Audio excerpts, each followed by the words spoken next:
Glassman of Glassman Wealth. It means that, once again, we have what I call the Goldilocks economy. It's not too good, it's not too bad. It's growing slowly with very little inflation, but it's just scary enough, with enough going on, that the Federal Reserve just doesn't want to disrupt those things. You know, the Fed has been itching, it seems, to raise rates over the last several months, but once again, it didn't. How does that affect us?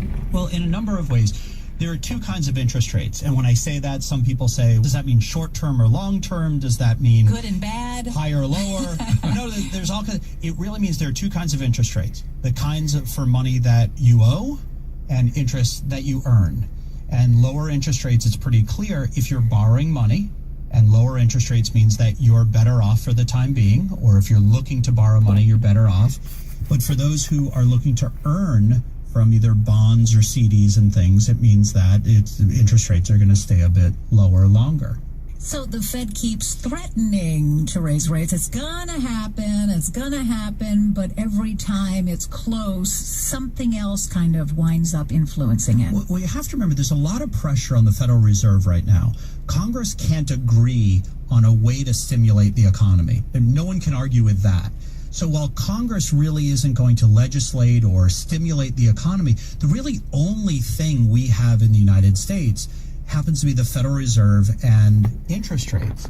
And Janet Yellen can only do so much. She can take action and either raise or lower interest rates, or she can say things. And she learned this, I think, from Alan Greenspan, who was one of the best Federal Reserve pump faker on the planet. All Alan Greenspan needed to do was say, I think I might raise interest rates, or I'm worried about this, and interest rates would jump. As you see Janet Yellen testify, she's saying some things and interest rates are moving the way she wants. Alright, well, I wasn't trying to make a video about the economy, but I'll start off this one with the economy. Part of the reason why it's not a good time to invest in the dollar is because everything you just heard. The dollar is just kind of doing, it's kind of going down a little bit. It's doing it's not doing too well, but that's why gold is going up and all that good stuff. The problem is that the government has not braced for technological unemployment, but that's, as I said, different thought. I was speaking to a gun shop owner today. I went into a gun shop today because I was waiting for my appointment, and I needed to kill some time. And so I went into a gun shop. Oh my God, I went into a damn gun shop. And I was looking around, and the guy got off the phone. I was talking to him, asked him, hey, have you seen any recent increase in sales over the last couple of days? He's like, no. And we started talking about everything that happened.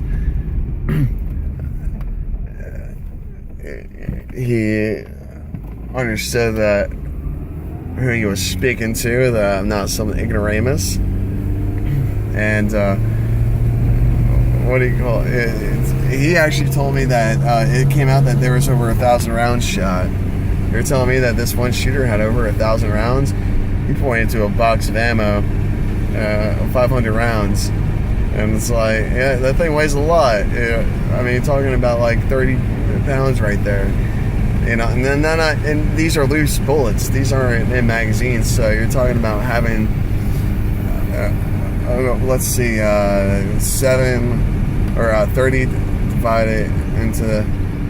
So you're talking about 33 magazines this guy carried, or actually like 34 magazines this guy carried. That's a lot of weight. A lot of weight. The police are finally starting to come out that they're responsible for some of the shootings.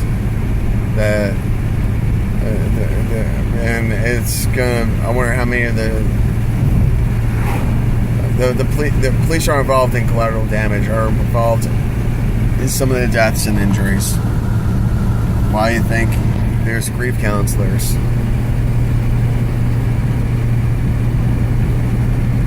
You know what I'm saying? Why is it that civilians were poorly carrying the wounded off. And why were they walking in front of the nightclub? Like, they were coming from away from the nightclub. Why weren't there ambulances picking up the casualties?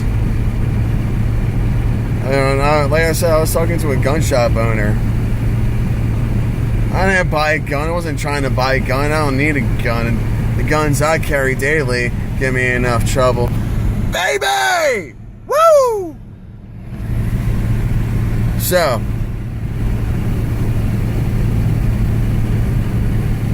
what's really going on with this whole picture? What's actually going on with this? Doesn't make a lot of sense, does it? None of this makes sense. And as the time goes on, the truth keeps on coming out. And people are trying to tell me that not a single person had their cell phone out while this was going on. Not a single person. Well, maybe there was just that one person. But no, I'm pretty certain. Oh, if I were there, I don't care if bullets were whizzing by. I want to fucking capture this shit. Fucking 15 minutes of fame, bitches! Woo! That's the American way. Fucking getting 10 seconds. Getting a little Pinterest or whatever the fuck. Instagram fucking little message thing on there. Fucking, yeah, that put some fucking cash in my wallet. That's what I was doing. And I'm pretty damn certain that other people were thinking the same damn thing. So what's actually happening? Did the cell phones get confiscated? Were the people actually there? Was this what actually happened here? What actually happened? We all know the world is a stage. Look at Building 6 in World Trade Center. It's kind of crazy that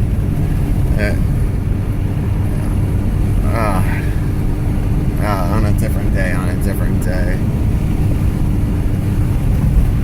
just kind of excited.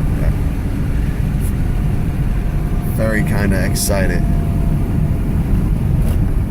Well, I'm very kind of excited because this event has gotten more people to wake up. What I'm afraid of is the powder cake going off. We don't need the powder cake to go off, and it's getting there. So what I strongly implore a majority of Americans, and I'm talking to every single one of them, because you know what? I'm going to tell you right now, and this is without a shadow of doubt, I can say this, that a majority of Americans, the only colors they see are red, white, and blue. Not the colors of me and you. No, a majority of America is not racist. A majority of America hates violence. A majority of America are hard workers. This isn't us. And all this hate, this is only a select group of people. This isn't America.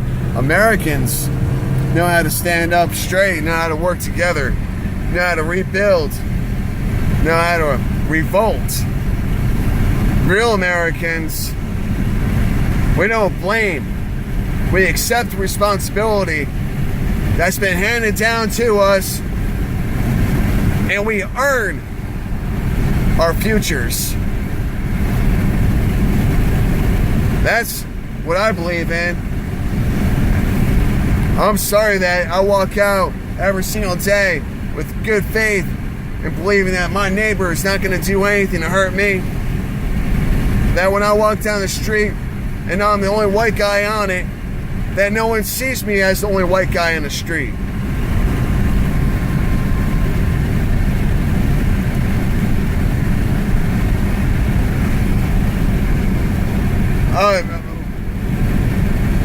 I'm closer to ethnic groups than what most people would think. My family, my blood, is the first minority to receive refugee status from war-torn Europe. Talk about, I was a refugee. So people are, I have sympathy towards immigrants of all kinds. My family came from war-torn regions. that make them terrorists? No, it did not.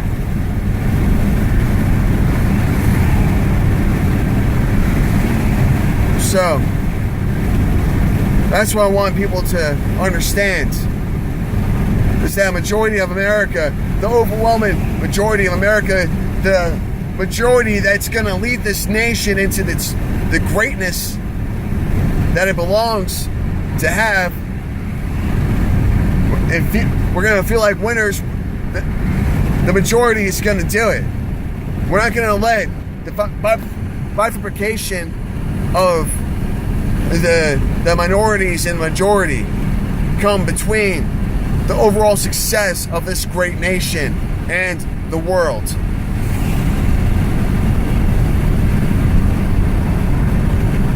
Divide and conquer is not working. Middle class America, we hold it all together.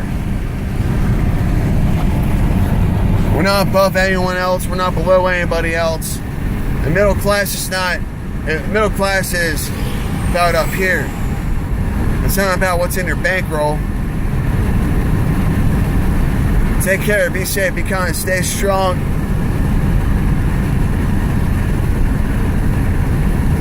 May God have mercy on all those who oppose us.